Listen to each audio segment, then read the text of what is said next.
দেখুন আয়নাঘরের ভয়ঙ্কর আরও একটি নতুন ভিডিও। একে একে বেরিয়ে আসছে আয়নাঘরের ভয়ঙ্কর সব ভিডিও ফুটেজ। শুধু একটি দুটি নয়, বরং অসংখ্য মানুষ এখনও আয়নাঘরে বন্দী, যাদের প্রত্যেক দিন কাটছে কষ্ট এবং যন্ত্রণায়। তবে এখনও কারা কারা বন্দী আছে এই আয়নাঘরে তা জানবেন আয়নাঘর থেকে ফিরে আসা এক ভাইয়ের মুখে। আর এই ঘরে নাকি নিরীহ মানুষদেরকে নিয়ে এসে বন্দি করে জুলুম ও অত্যাচার করে মেরে ফেলা হতো। এমনকি এই ঘর থেকে বেরিয়ে আসছে একে একে অসংখ্য মৃত মানুষের কঙ্কাল। আর এই সব ভয়ঙ্কর কার্যক্রমের সাথে জড়িত ছিল স্বৈরাচারী শেখ হাসিনা। তার নির্দেশে এই আয়নাঘরে এমন ভয়ঙ্কর কার্যক্রম হতো। আর এই সব কার্যক্রম পরিচালনা করত ডিবি হারুন, যে কিনা নিজের মুখেই স্বীকার করেছে। যদি আপনি এই আয়নাঘরের ভেতরের দৃশ্য একবার দেখেন তাহলে নিজেকে কন্ট্রোল করতে পারবেন না। আর তাই তো এই আয়নাঘরের ভেতর থেকে যারা ফিরে এসেছে তাদের মুখ থেকে ভয়ঙ্কর লোমহর্ষকর বর্ণনা শুনলে আপনি নিজেকেও সামলাতে পারবেন না। শুনুন তাহলে এই আয়নাঘরের ভেতরে এক ভাই নিজের মুখ থেকে তার ভয়ঙ্কর সব অভিজ্ঞতার কথা। চোখে কাপড় বেঁধে দেয় তারা, একটা কালো কাপড়। কোনো কান্না করতে পারতেছিলাম না, কান্না করলেই থাপ্পড় খেতাম। আমার এই পাশগুলো ফুলে গিয়েছিল। তোদেরকে এই ক্ষমতা দিল কে যে তোরা সরকারের বিরুদ্ধে গিয়ে তোরা কথা বলছিস? তারা আমাকে কোনো খাবার দেয় নাই, পানিতে কালো কালো মরিচে মিশিয়ে রাখতো। এত টর্চার থেকে মরে যাওয়াই বেটার। আন্দোলন যখন থেকে শুরু হয় আমাদের ঘেরাও করে রেখে, সম্ভবত ক্যাম্পাসের ভিতর থেকে আমরা পরবর্তীতে জেনে পেরেছি যে ক্যাম্পাসের ভিতর থেকে নিউজ দিয়েছে আমাদের ব্যাপারে যে তারা এখানে ইয়ে করছে, তাদেরকে নিয়ে যান বা হচ্ছে এটা আপনারা দূর করুন। ডিবি এসেছিল আর কি, ডিবি পোশাকে এসেছিল এবং 5টা তাদের গাড়ি নিয়ে এসেছিল। এসে শুধুমাত্র আমাকেই ধরে নিয়ে গেছিল সেখান থেকে। আমি আসলে তাদের মোটিভটা তখনই বুঝতে পেরেছিলাম যখন হচ্ছে আমাকে ধরে গাড়িতে উঠিয়েছিল। তখন খুব বাজেভাবে বকতে বকতে আর মারতে মারতে বলছিল যে তোরা আন্দোলন করছিস, গালি দিয়ে তোদেরকে এই ক্ষমতা দিল কে যে তোরা সরকারের বিরুদ্ধে গিয়ে তোরা কথা বলছিস? শুরু থেকে যদি বলতে হয়, যখন আমাকে ডিবির গাড়িতে উঠানো হয়েছিল বারবার আমার এই পাশে ও পাশে ঘুষি মারছিল। আমার এই হাতটা ভাঙা ছিল, আমি ঝুলিয়ে রাখতাম। প্লাস্টার তখন খুলে ফেলেছিলাম, ঝুলিয়ে রাখতাম। এই হাতে না মেরে এদিকে ঘুষি মারছিল, এদিকে ঘুষি মারছিল, লাঠি দিয়ে খোঁচা মারছিল তাদের হাতের। সব ধারণা আমার নাশাত করে দেয় তারা। যখন ডিবি কার্যালয়ের মূল ভবনের নিচতলা আমি পৌঁছাই, তখন আমার চোখে কাপড় বেঁধে দেয় তারা, একটা কালো কাপড়। তারপরে আমাকে এক জায়গায় নিয়ে যায়, কোথায় নিয়ে যায় সেটা আমি বলতে পারবো না। আমার শরীরে কোনো কাপড় রাখিনি তারা, একেবারে সব কাপড় খুলে ফেলে। তারপর যখন তাদের ডিসি আসে, আমি এটা বুঝলাম এভাবে, কয়েকজন বলতেছে যে এই ডিসি আসছে, ডিসি আসছে। আমাকে শোয়ানো হলো নিচে। তখন থেকে অত্যাচার শুরু, মাটিতে পড়ে যায় আর কি, মাটি বলতে নিচে ফ্লোরে। তো দুই পাশে আমাকে এই হাত তো সোজা করতে পারছিল না, এই হাত এভাবে রেখে আর ওই হাত লম্বা করে পায়ে দুজন ধরেছিল। রুটি যেভাবে বেলুন দিয়ে বলে ঠিক ওইভাবে লাঠি জাতীয় কোনো একটা বস্তু দিয়ে তারা আমার এই নাভি থেকে একদম হাঁটু পর্যন্ত তারা খুব জোরে জোরে বলছিল। লজ্জাস্থানের অন্ডকোষে এসে জোরে জোরে আঘাত করছিল লাঠি জাতীয় কোনো একটা বস্তু দিয়ে অথবা হাতের আঙুল দিয়ে। আমার একবারে দম বের হয়ে আসতেছিল ঠিক তখনটাতে। কোনো কান্না করতে পারতেছিলাম না, কান্না করলেই থাপ্পড় খেতাম।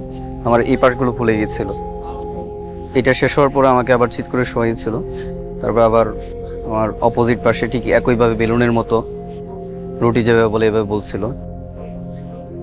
যখন তারা এটা পারছিল না, তখন শেষ পর্যন্ত বল তুই ছাত্রদল করিস। আমার এই হাতটা লম্বা করে তারা ধরে ধরে এই হাতের গিরাতে তারা লাঠি জাতীয় একটা বস্তু দিয়ে জোরে চাপ দিয়ে ধরে এবং স্বীকার করতে বলে তুই শিবির শিবির করিস, নাও তুই ছাত্রদল করিস। তোর পিছনে যারা ছিল সবাই শিবিরের ক্যাডার অথবা ছাত্রদলের ক্যাডার। এমন আমার না একদম দম বার হয়ে আসছিল তখন। আমি তাদেরকে বুঝিয়ে শেষ করতে পারতেছিলাম না। এক পর্যায়ে তারা আমার মানিব্যাগ থেকে একটা কার্ড পায় যে আমি বিএনসিসি কর্পোরাল। আমি তাদেরকে আসলে বলেছিলাম যে আমি সামরিক মহড়ায় আমি অংশ নিয়েছিলাম, ইএক্স নবদিগন্ত যেটা ছিল। তখন তারা হঠাৎ করে বলে ওঠে যে তার শরীর অনেক শক্ত, সে জঙ্গি ট্রেনিং নিয়েছে। তখন আরো মারতে থাকে একদম, তখন বাড়ি দিতে থাকে বারবার আমার এইগুলোতে, এবং বলছিল বারবার যে তোর হাতটা আমি ভেঙে দেবো। এক হাত ছাত্রলীগ ভেঙেছে, আরেক হাত আমরা ভেঙে দেবো। রাত 7:30টার দিকে সমুদ্র রায়েরবাগে পুলিশদের খুব বেশি মারা হয়েছিল। তখন আমাকে আবার নিয়ে যাওয়া হয়। তখন আমার চোখ খোলা ছিল কিন্তু কাপড় চোপড় তখনও পরায়নি। আমার হাতে হ্যান্ডকাপ লাগানো হয়, এই বাঙা হাত খোলে, 2 হাতে হ্যান্ডকাপ লাগানো হয় এবং হাঁটুর উপরে বসানো হয়। অ্যাসিস্ট্যান্ট কমিশনার গোলাম মুস্তফা বারবার সে আমার দিকে তেড়ে আসতেছিল হাতে তার শটগানটা নিয়ে। এবং খুব খারাপ খারাপ গালি দিয়ে, যেগুলো আমি উচ্চারণ করতে পারবো না, বলছিল যে পুরো ম্যাগাজিন তোর মাথায় উড়িয়ে দিব। সে মাঝখানে বলেছিল যে আমরা 10 লাখ সৈন্য বাংলাদেশে আছি, 10 লাখ যদি একসাথে বুলেট ছুরি তাহলে 10 লাখ বুলেট ছুড়বে, তোরা শিক্ষার্থী কয়জন, এই কথাটা বলেছে। তারা আমাকে অনেক ভয়েস রেকর্ড শুনিয়েছে, যেটা আমি 15 তারিখ থেকে অন্যান্য সমন্বয়ক এবং ছাত্রদের সাথে কথা বলছিলাম, সেই ভয়েসগুলো শুনিয়েও আমাকে মেরেছে। আমার হাঁটুগুলোতে এমন ভাবে মেরেছে যে আমি হাঁটুর উপরে বসতেও পারতেছিলাম না। তারা আমাকে কোনো খাবার দেয় নাই, আমি পানি চেয়েছিলাম, তারা আমাকে কোনো পানি দেয়নি। যতক্ষণ পর্যন্ত তাদের কার্যালয়ে ছিলাম, রাত প্রায় 9:30 পর্যন্ত, তাদের কার্যালয় থেকে ডিবির গারদেই নিয়ে গিয়েছিল। পানির পিপাসা আমার এত বেশি পেয়েছিল, কারণ ওই দিন শুক্রবার ছিল, আর সকালবেলা আমাদের রান্নাও হয়নি, আমরা খাবার দাবার করতে পারিনি ঝামেলার কারণে। ওই দিন এমনিতেই হচ্ছে তাদের টর্চার, আরেকে হচ্ছে পেটে ক্ষুধা, আরেকে হচ্ছে প্রাণীর তৃষ্ণা। সবকিছু মিলিয়ে আমার বারবার মনে হচ্ছিল যে এত টর্চার থেকে মরে যাওয়াই বেটার, বা নিজেকে ভেবে নিয়েছিলাম যে হয়তো আজকে আমাকে শেষ করে দিবে।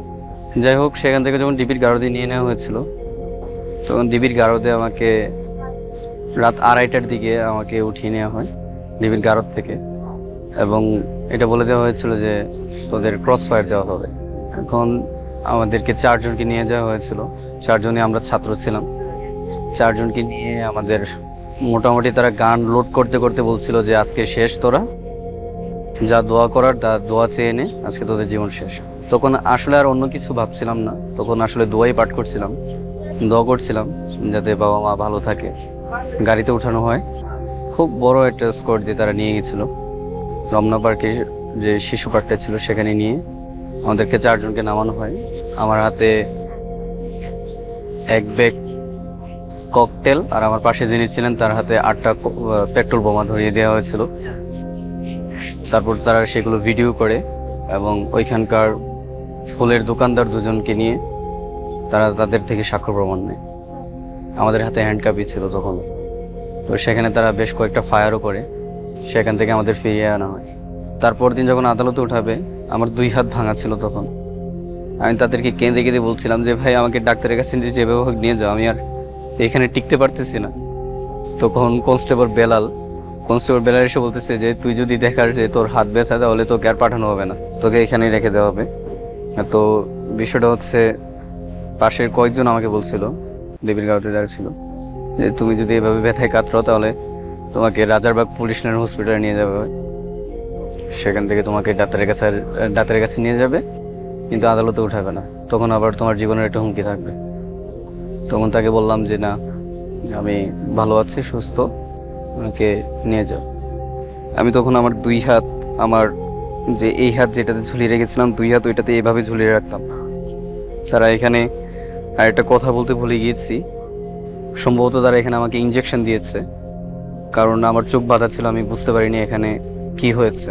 পরবর্তীতে ডিবির কারণে আমার সাথে যারা ছিল অধিকাংশই তাদের আচরণ দেখে বলেছে যে সম্ভবত তোমাকে কোনো একটা কিছু তারা করেছে ইনজেকশনটা যখন দিয়েছে তখন প্রায় 2 মিনিট আমার শরীরটা কেঁপেছে। ইনজেকশনটা কখন দিয়েছে? যখন আমার অন্ডকোষে তারা আঘাত করছিল, তার 10 থেকে 12 মিনিট পরে, যখন আমার পিছনের পাশটা তারা রুটির মতো বলছিল, তখন হচ্ছে এই জায়গাতে ইনজেকশনের মতো কিছু একটা ফিল হয়েছিল।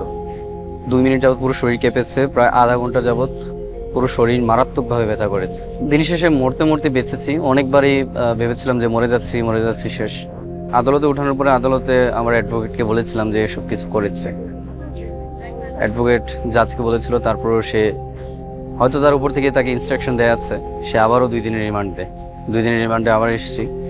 সেখানে যদিও কোনো জিজ্ঞাসাবাদ বা কোনো কিছু করেনি, আমার মোবাইলটা তারা আমার মোবাইলটা মেরে দিয়েছে, এবং সেই দায়া তারা আমার উপর চাপিয়েছে।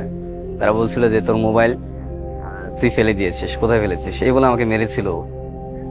আর মজার বিষয় কি, আমার যে নেক ব্যান্ডটা আমার কাঁধে ঘাড়ে ছিল, সেই নেক ব্যান্ডটা নিয়ে একজনের ডেস্কে রেখেছে, আমার মানিব্যাগ নিয়ে আরেকজনের ডেস্কে আরেকজনে রেখেছে। কিছু টাকা ছিল, বেশি না, কিন্তু তারা যে এমন হাইজ্যাকার হতে পারে। একজন আমাকে জিজ্ঞাসাবাদের সময় জমা তালিকা লিখছিল, তখন বলছিল যে তোর থেকে কি কি নেওয়া হয়েছে। আমাদের আয়ুথ ছিল আর কি, রাহুল ঢাকা বিশ্ববিদ্যালয়ে পড়তো, সে ইনভেস্টিগেটিভ অফিসার আর কি আমার। সে জিজ্ঞেস করছে। তখন আমি বলছিলাম আর কি আমার মোবাইল ছিল, আমার মানি ব্যাগ ছিল আর নেক ব্যান্ডটা ছিল। তো সে বললো যে তোর কাছ থেকে তো আমরা কিছুই পাইনি। আর আমি আসলে কিছু বলছিলাম না, কারণ এরা যা বলে তাই আমাকে মেনে নিতে হবে, অলরেডি বুঝেই গেছি। তো আমি চুপচাপ। তো সে আমার চেহারা দেখে সে চিল্লান দিয়ে বলছিল যে এই কে, তার কোনো কিছু নিয়েছিস কিনা। তখন একজন তার ডেস্ক থেকে মানে বের করছিল আর কি। বেশ কয়েকবার বলার পরে একজন তার ডেস্ক থেকে আমার নেক ব্যান্ডটা বের করে দিচ্ছিল, আর আরেকজন তার ডেস্ক থেকে আমার মানি ব্যাগটা বের করে দিচ্ছে। এতেই আমি নিশ্চিত আর কি তাদের মধ্যেই কেউ আমার মোবাইলটা মেরে দিয়েছে। দেশের একটা ডিটেকটিভ ব্রাঞ্চ, মানে সবার আস্থার জায়গার হওয়ার কথা ছিল। আমি একজন শিক্ষার্থী, একটা যৌক্তিক দাবিতে আন্দোলন করছি, সেখান থেকে নিয়ে গিয়ে আমার হাতে বোমা দিয়ে আমাকে রিকভারি দিবে, আমাকে এইভাবে টর্চার করবে। সাধারণ মানুষকে তারা কেমন টর্চার করতে পারে? আসলে তাদের উপর আমার আর মোটেও কোনো আস্থা নেই। পুলিশের উপর থেকে মানুষের বিশ্বাস এমনিতেই উঠে যায়নি। যদিও এই আয়নাঘর পরিচালনা হতো শেখ হাসিনার নির্দেশেই, কিন্তু শেখ হাসিনা স্বয়ং এর তত্ত্বাবধান করতো না, বরং তত্ত্বাবধান করত ডিবি হারুন, জিয়াউর হাসান সহ আরও অনেকেই। যারা এই আয়নাঘরে যারা নিজেদের জীবন অতিবাহিত করেছে, তাদের অবস্থা হয়েছে অত্যন্ত করুণ। কেননা এই আয়নাঘরে শুধু তারা বন্দী ছিল না, এমনকি তাদেরকে দিনের পর দিন মানসিক শারীরিক নির্যাতন করা হতো। আর সেই নির্যাতন এতটাই তীব্র ছিল যে একটি মানুষ কখনোই সহ্য করার মতো নয়। ঠিকঠাক মতো খাবার দেওয়া হতো না, খাবার দিলেও পান করার জন্য পানি দিত না। বাধ্য হয়ে সেখানকার বন্দীরা নিজেদের মূত্র পান করত। এই ভাইয়ের মতো আরও অসংখ্য মানুষ আয়নাঘরে এখনও বন্দী রয়েছে। তাদের পরিণতি কীরূপ ভয়াবহ হতে পারে তা একবার আন্দাজ করুন। তাই তো অন্তর্বর্তী সরকারের কাছে একটাই দাবি, আর সেটি হলো তারা যেন সেই আয়নাঘরকে গুড়িয়ে দেয়, এবং যারাই এই আয়নাঘরের সাথে জড়িত ছিল তাদেরকে আইনের আওতায় এনে কঠিন থেকে কঠিন শাস্তি দেওয়া হোক। তো বন্ধুরা, এই আয়নাঘরের ব্যাপারে আপনাদের কি মতামত তা অবশ্যই কমেন্ট করে জানাবেন।